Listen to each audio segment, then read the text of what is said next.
Election commission.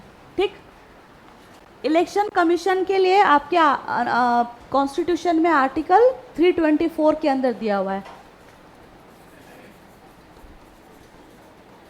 कि देश में एक इलेक्शन कमीशन होगा।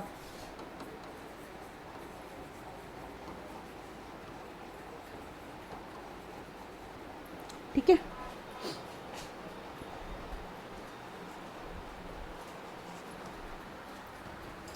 इलेक्शन कमीशन क्या काम होगा इनका? इलेक्शन कमीशन जो है आपके वो पार्लियामेंट के, सारे राज्यों की विधानसभाओं के, प्रेसिडेंट के और वाइस प्रेसिडेंट के चुनाव कंडक्ट करवाने का राइट किसके पास है? आपके इलेक्शन कमीशन के पास है। किस किस के ये चुनाव करवाता है? पार्लियामेंट, संसद,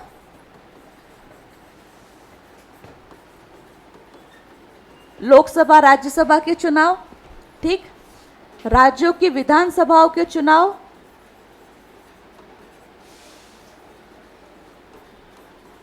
ठीक, प्रेसिडेंट के चुनाव और वाइस प्रेसिडेंट के चुनाव।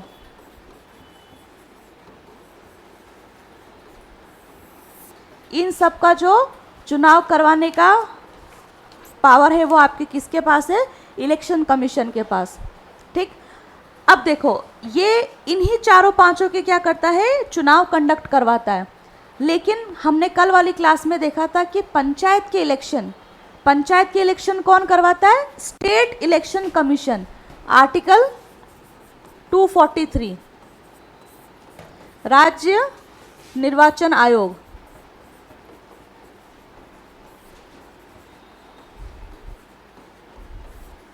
राज्य निर्वाचन आयोग सिर्फ पंचायत के इलेक्शन कंडक्ट करवाता है, पंचायत के। और इलेक्शन कमीशन ऑफ इंडिया जो है वो किसके इलेक्शन करवाएगा? पार्लियामेंट, स्टेट लेजिस्लेचर, प्रेसिडेंट और vice president. Election commission of India कभी भी आपके पंचायत के इलेक्शन नहीं कंडक्ट करता है। ये आपको कंपैरिजन यहाँ पे ध्यान रखना है।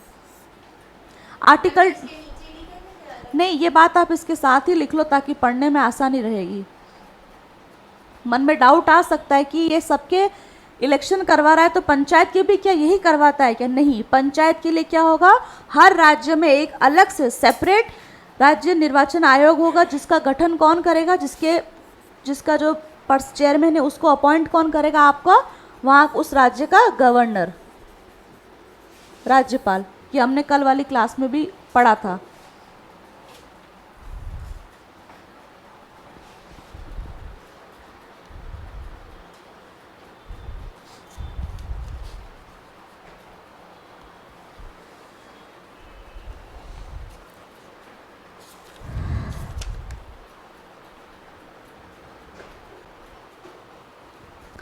अब देखो इसका गठन, सबसे पहली बार इलेक्शन कमीशन का गठन हमारे यहाँ हुआ 1950 में।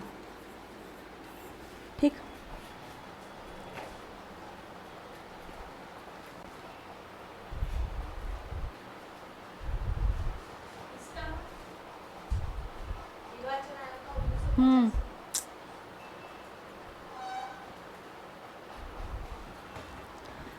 तो 324 जो आपका आर्टिकल है वो ये कहता है कि देश में इलेक्शन कमीशन का गठन होगा, जिसमें एक चीफ इलेक्शन कमिश्नर होगा, मुख्य निर्वाचन आयुक्त होगा और बाकी जो अन्य आपके इलेक्शन कमीशन होंगे। तो ये जो इलेक्शन कमीशन जो है वो क्या है? मल्टी मेंबर बॉडी है।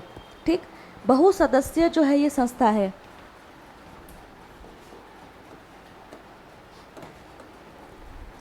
तीन 324 कहता है कि एक इसके अंदर क्या होगा? चीफ इलेक्शन कमिश्नर होगा और बाकी जो है वो आपके अदर मेंबर्स होंगे। कितने मेंबर होंगे ये बात नहीं कही गई है, लेकिन कुछ अदर मेंबर्स जो हैं वो आपके होंगे।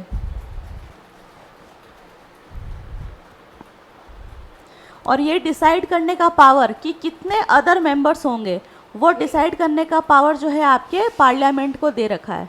ठीक है, हाँ, आयुक्त।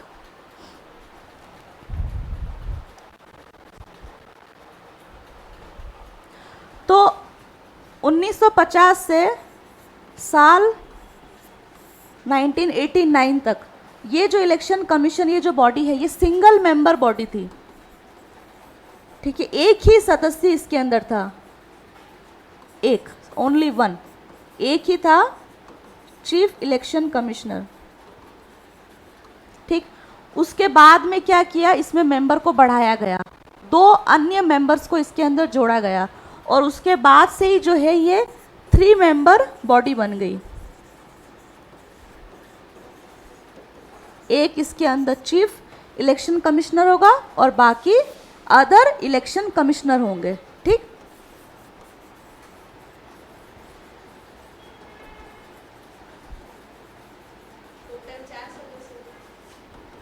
तीन।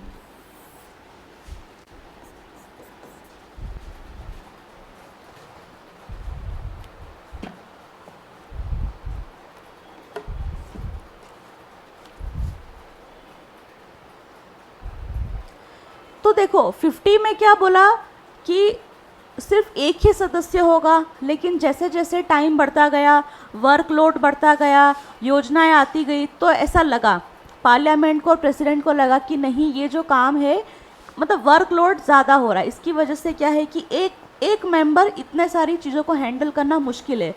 तो फिर उसके बाद में इनके मेंबर्स को क्या किया, बढ़ाया गया।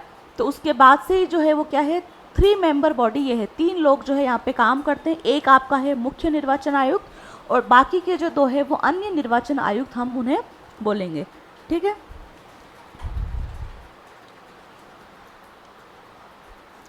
इनका अपॉइंटमेंट कौन करेगा, प्रेसिडेंट। ठीक, इन्हें नियुक्त कौन करता है, प्रेसिडेंट करता है। तीनों को, तीनों सदस्यों को, चीफ इलेक्शन कमिश्नर और अदर इलेक्शन कमिश्नर, तीनों का अपॉइंटमेंट कौन करेगा, राष्ट्रपति। और ये जो 3 सदस्य मेंबर है, ये ज़रूरी नहीं है कि 3 ही रहे, आगे चलकर अगर प्रेसिडेंट को लगता है कि 4, 5 भी करने चाहिए तो वो टाइम एंड कंडीशन के अकॉर्डिंग इसे और भी इंक्रीज कर सकता है, क्योंकि कॉन्स्टिट्यूशन के अंदर कितने होने चाहिए ये बात नहीं कही गई है, सिर्फ ये कहा गया है एक चीफ इलेक्शन कमिश्नर होगा और अन्य सदस्य होंगे। तो वो सदस्य कितने भी हो सकते हैं, वो टाइम टू टाइम प्रेसिडेंट और पार्लियामेंट के ऊपर डिपेंड करता है कि वो किस तरह से मेंबर को बढ़ाना चाहता है।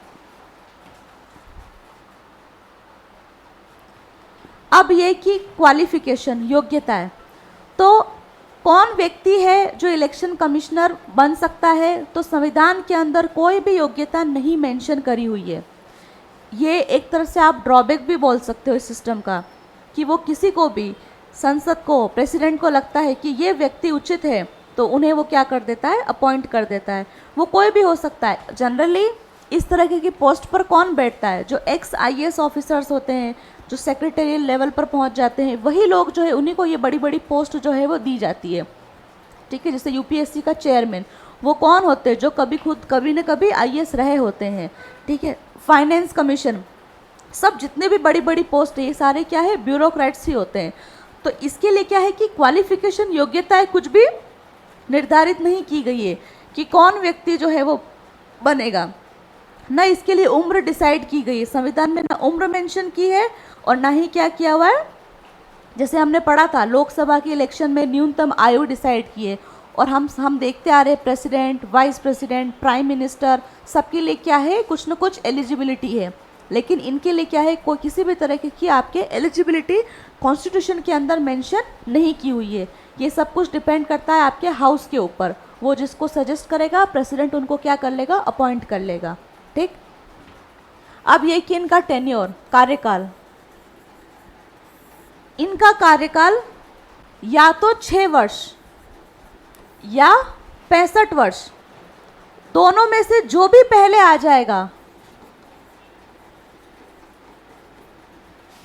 जैसे कोई व्यक्ति इलेक्शन कमिश्नर की पोस्ट उसको दी, आज हमने उसको पोस्ट दी, तो या तो वो 6 साल तक काम करेगा और फिर उसको पद से हटना होगा, या फिर उसकी आयु, उसकी खुद की आयु 65 वर्ष हो गई है, दोनों में से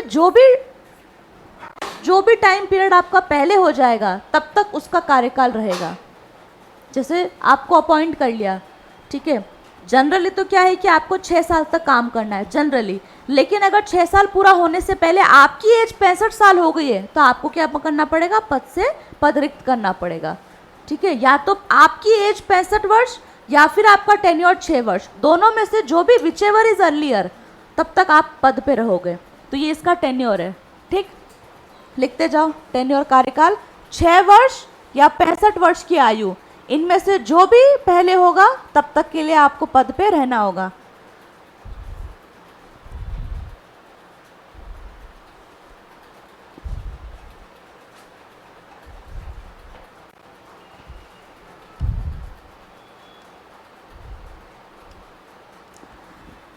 अब ये कि ये 3 सदस्य बॉडी है, तो इसके अंदर जो भी डिसीजन होते हैं, जो भी फैसले लिए जाते हैं, वो कैसे लिए जाते हैं, मेजॉरिटी से लिए जाते हैं।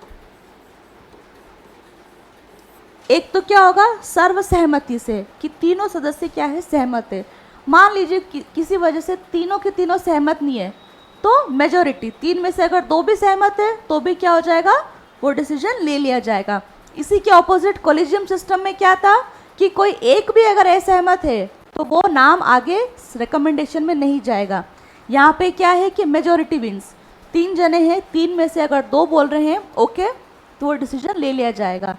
जनरली तो क्या होगा, सबकी सहमति होती है, ठीक है, लेकिन अगर किसी रीजन से नहीं है तो मेजॉरिटी वाला रूल फॉलो करेंगे। 3 में से 2 हाँ कर रहे, 1 ना कर रहा है, तो 2 वाले किस डिसीजन के साथ हम आगे जाएंगे। ठीक है, अगला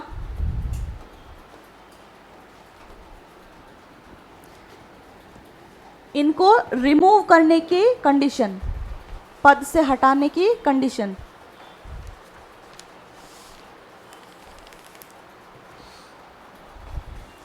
इनको पद से किस आधार पे हटाया जाता है, पहली बात तो मिसबिहेवियर और इनकेपेसिटी।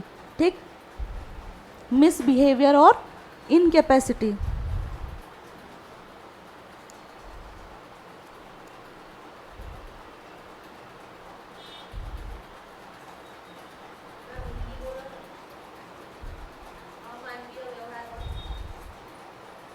असक्षमता,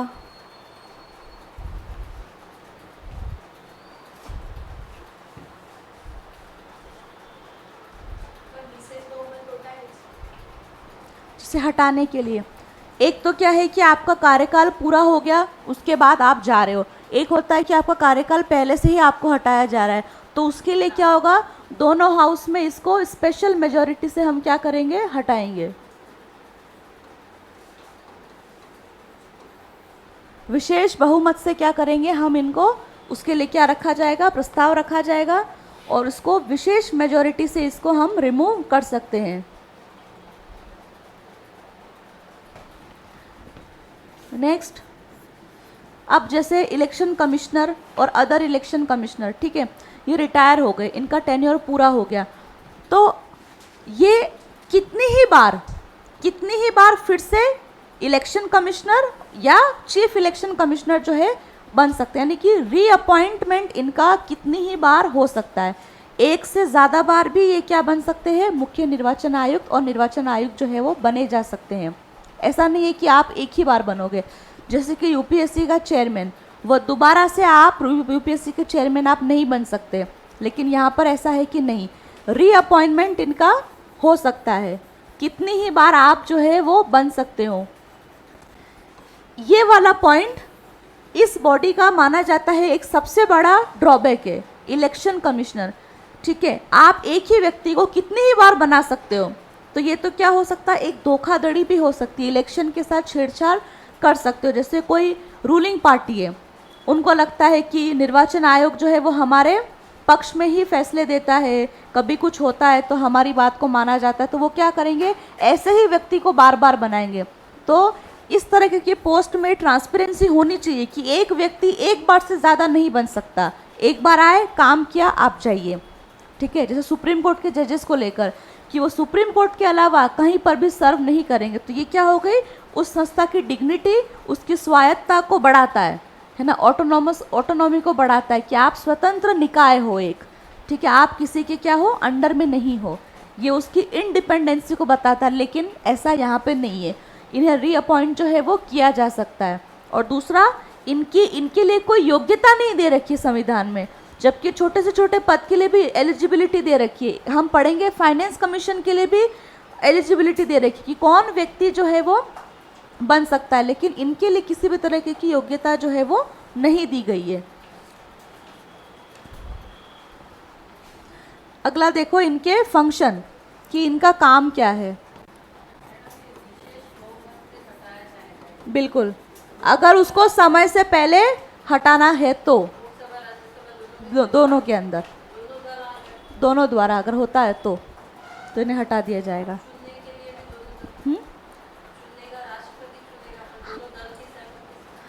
राष्ट्रपति अपॉइंट करेगा, ठीक है, लेकिन उसके लिए हाउस में कोई प्रस्ताव वगैरह नहीं लाया जाता है। उसके लिए क्या होगा, काउंसिल ऑफ मिनिस्टर जो है, मंत्री परिषद है, वही क्या करेंगे, किसी का भी नाम क्या करेंगे, राष्ट्रपति को सुझाव के लिए भेज देंगे। मैंने कहा ना कि इनके अपॉइंटमेंट के लिए किसी भी तरह की योग्यता नहीं दे रखी है। और जितने भी बड़े बड़े पद पर लोग बैठे हैं, ठीक है, उन्हीं में से किसी को भी सरकार को लगता है कि ये व्यक्ति उचित है, तो उनका नाम क्या कर देते हैं, राष्ट्रपति को भेज देते हैं, और फिर राष्ट्रपति क्या करता है, उनको अपॉइंट कर लेगा। जैसे हमने कमिटीज़ पढ़ी थी, पार्लियामेंट्री कमिटीज़, उसमें एक कमेटी और है, ठीक है, जिसका नाम है अपॉइंटमेंट कमेटी। वो कमेटी का काम यही करना है कि जितने भी बड़े बड़े पद पर है, उनके जो चेयरमैन है, उनके नाम क्या करना, सरकार को भेजना। चाहे यूपीएससी हो गया हो, फाइनेंस कमीशन हो गया हो, आरबीआई का गवर्नर हो गया हो, ठीक है, या आपका कैग हो गया है, इलेक्शन कमीशन हो गया है, डिलिमिटेशन कमीशन का जो चेयरमैन है वो है, इन सब का काम क्या करना है, सुझाव करना। तो ये कुछ लोग जो है, एक्चुअली ये सारे नाम क्या आप मान के चलो, सरकार अपनी इच्छा से किसी को भी अपॉइंट कर सकता है। इसके लिए कोई स्पेशल प्रोसेस नहीं है, कोई स्पेशल इसके लिए एलिजिबिलिटी नहीं है, ठीक है, जबकि ऐसा होना चाहिए, एलिजिबिलिटी होनी चाहिए, लेकिन नहीं है।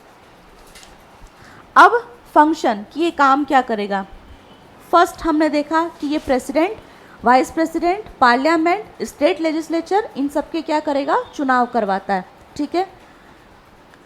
तो अब चुनाव करवा रहा है, तो चुनाव से पहले क्या होगा, क्षेत्र, एरिया बढ़ता है। हमने पढ़ा था परिसीमन आयोग, उसका काम क्या होता है, हर जनगणना के बाद क्या करता है, वो क्षेत्रों का विभाजन करता है। कॉन्स्टिट्यूएंसी सीट में क्या करता है, वो वितरण करता है, हेर फेर करता है।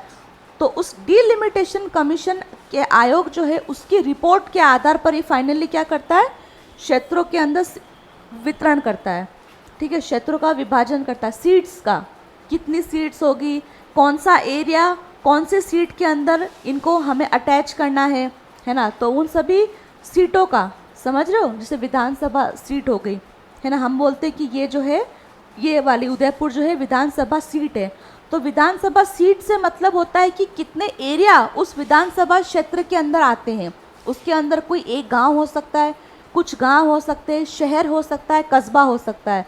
तो कौन सा एरिया कौन सी सीट के अंदर जाएगा, तो ये सारा जो डिस्ट्रीब्यूशन है वो सब कौन करता है, परिसीमन आयोग करता है। परिसीमन आयोग की रिपोर्ट के आधार पर ये फाइनली क्या करता है, इलेक्शन कमीशन उस पर मुहर लगाता है, ठीक। लिख लो इसके अंदर, ये क्षेत्रों को सीट्स के आधार पर तय करता है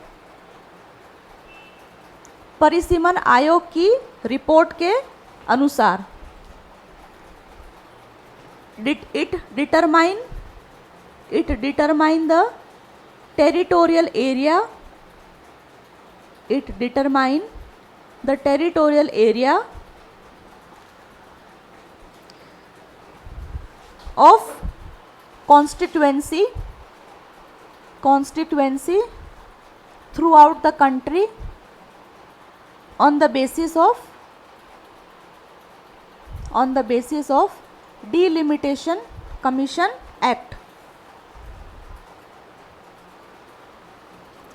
हम बोल रहे कि डिलिमिटेशन कमीशन, परिसीमन आयोग का काम होता है ये, और फाइनली उसके रिपोर्ट के आधार पर ये क्या करेगा, क्षेत्र का विभाजन करता है।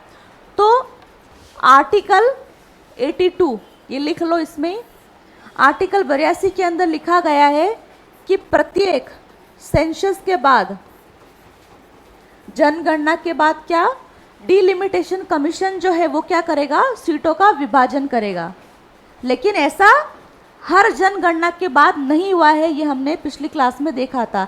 अभी तक हमारे यहाँ पे सिर्फ 4 बार ही परिसीमन आयोग बना है, 52, 63, 73 और अभी आपका लेटेस्ट जो है वो 2002 में। क्या समझ में नहीं आ रहा है, बोलो। 82 में ये लिखा है कि प्रत्येक जनगणना के बाद परिसीमन आयोग जो है वो सीट्स का विभाजन करता है।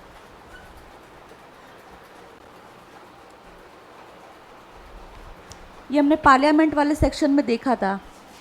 अब हमारे यहाँ पे क्या होता है, जनगणना हर 10-10 साल में, 11-11 साल में होती है, तो उस हिसाब से तो हमारे यहाँ पे काफ़ी सारे परिसीमन आयोग होने चाहिए थे, लेकिन ऐसा नहीं है। हमारे यहाँ पे अभी तक सिर्फ क्या है, 4 बार ही परिसीमन आयोग बने हैं। और वही वाली सीट्स कहाँ पे, लोकसभा और राज्यसभा के अंदर। सीटें जो है वो कब तक है, 2026 तक उनको हमने क्या कर रखा है, फिक्स कर रखा है, न उसको बढ़ाया न उसको घटाया। ठीक है, तो इसकी रिपोर्ट के आधार पर इलेक्शन कमीशन जो है वो क्या करता है, टेरिटोरियल एरिया जो क्षेत्रों का है उनका विभाजन करता है। ठीक है, लोकसभा सीट, विधानसभा सीट के लिए पहला फंक्शन ये। दूसरा फंक्शन ये कि इलेक्शन कमीशन जो है वो चुनाव प्रणाली को कंडक्ट करता है, इलेक्शन को करवाता है। कैसे, जैसे मतदान सूची में नाम ऐड करना, ठीक है, इलेक्शन की तारीखों को घोषित करना,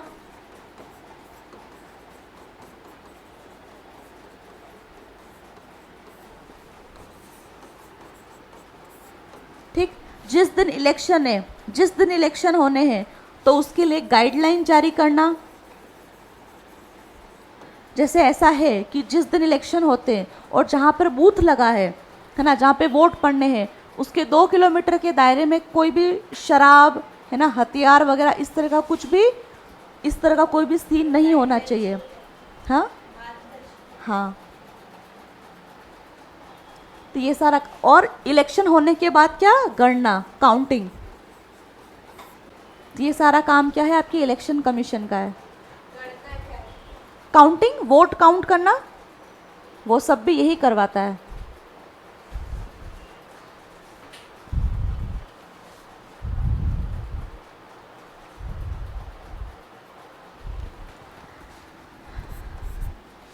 कौन सी पार्टी को हम नेशनल पार्टी बोलेंगे, कौन सी पार्टी को हम राज्य स्टेट पार्टी बोलेंगे, पार्टियों को रजिस्टर करने का काम भी इलेक्शन कमीशन का है।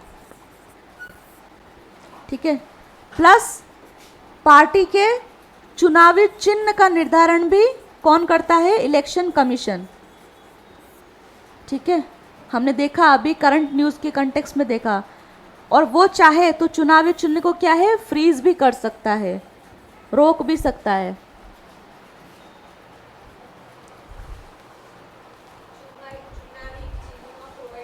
हाँ,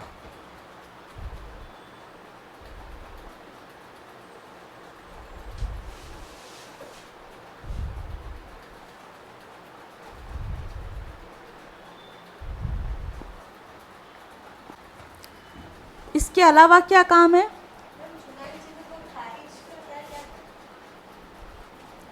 चुनावी चिन्ह को प्रोवाइड करता है ना, देता है। हाँ, तो अभी हमने इतनी देर से 1 घंटे से क्या भाषण दे रहे, जाम कर देना, रोक लगा सकता है, रोक भी लगा सकता है और उसको कंप्लीटली वापस ले भी सकता है। अब नेक्स्ट हमने प्रेसिडेंट वाले चैप्टर में पढ़ा था, सॉरी पार्लियामेंट वाले चैप्टर में हमने देखा कि जो मेंबर्स हैं आपके, एमपीज़ है, उनको डिस्क्वालीफाई करने के संबंध में इलेक्शन कमीशन का एक रोल हमने पढ़ा था। हमने देखा था कि जो आपके हाउस के सदस्य हैं, ठीक है, उनको अगर हम दल बदल कानून के आधार पर हटा रहे हैं तो ये अधिकार आपका किसके पास है, स्पीकर के पास में, हाउस का जो स्पीकर है उसके पास, लोकसभा का स्पीकर, और अगर राज्यसभा में है तो वहाँ का चेयरमैन यानी कि वाइस प्रेसिडेंट के पास है। लेकिन अगर उसके अलावा किसी भी आधार पर हम हाउस के सदस्य को हटा रहे हैं तो वो हटाने का अधिकार किसके पास है? आपका प्रेसिडेंट के पास में है, राष्ट्रपति के पास में। और उस स्थिति में राष्ट्रपति क्या करता है? इलेक्शन कमीशन से क्या करता है? सलाह लेता है कि क्या हम इस व्यक्ति को हटाएं, नहीं हटाएं। तो उस मामले में इलेक्शन कमीशन क्या करता है? राष्ट्रपति को सलाह देता है। ठीक है, तो सदस्यों को हटाने के संबंध में इलेक्शन कमीशन राष्ट्रपति को अपनी राय देता है।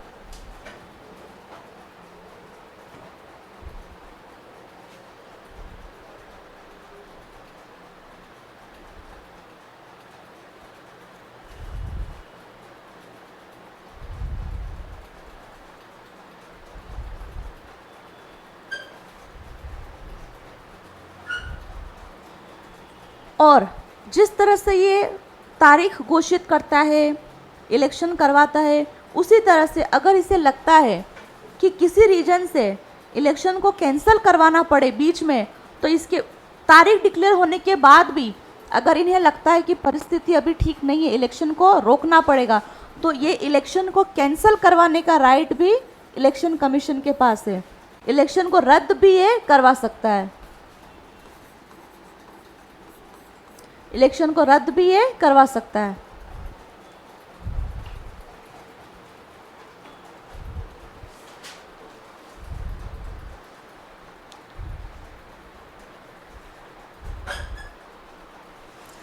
जिस तरह से ये सेंट्रल के अंदर है ना, पार्लियामेंट के सदस्य को हटाने के लिए राष्ट्रपति को राय देता है, उसी तरह से ये राज्यों के विधानसभा के सदस्यों को हटाने के लिए ये गवर्नर को भी राय अपनी देता है। दोनों बातें हैं, एमपी के लिए भी अपनी राय देता है और एमएलए के लिए भी अपनी क्या देता है? राय देता है। ठीक,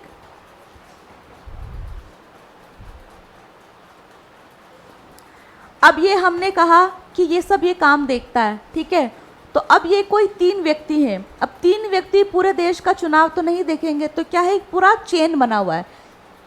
सबसे ऊपर इलेक्शन कमीशन और बाकी के 2 सदस्य, उसके बाद नीचे आएंगे आपके डिप्टी इलेक्शन कमिश्नर,